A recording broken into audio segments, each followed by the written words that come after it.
இப்போ புட்டக்கா என்ன பண்ணுறா, என்ன சமையல்? சமையல் என்னன்னா, பீட்ரூட் வாங்கிட்டு வந்து 2-3 நாள் ஆயிடுச்சு. சுண்டி போச்சு. என்ன இப்போ அது இப்படி சுண்டி சுண்டி கிடக்குது? போச்சு. சுண்டி போச்சுன்னு சொல்லிட்டு என்னைக்குமே பீட்ரூட் தூக்கி வீசிடாதீங்க.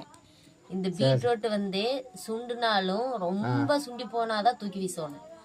சுண்டுனாலும் நல்லா இப்படி கொல கொலன்னு இருக்குது பார்த்தீங்களா? இதை அறுத்து சின்ன வெங்காயம் எல்லாம் அரிஞ்சு போட்டு வரமிளகாய், கடலப்பருப்பு, ஜீரகம் எல்லாம் போட்டு நல்லா தாளிச்சு ஒரு வேளைக்கு பீட்ரூட் சட்னி செஞ்சா சுடு சாப்பாட்டுக்கு அப்படியே சாப்பிட்டுக்கலாம். ரசமே தேவையில்லை.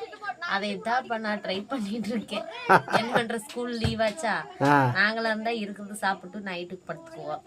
இப்ப இது பத்துமா எல்லாத்துக்கு? ரசம் இருக்கு, தக்காளி பழ ரசம் இருக்கு. தக்காளி பழ ரசம் இருக்குதா? எனக்கு ஓட்டி வேற, நான் வரல, ஓவர் டைம் செஞ்சுட்டு வந்தேன்னா அரிசி ஊற போட்டாங்க. நான் வரக்குள்ளே சரி சட்னி செஞ்சு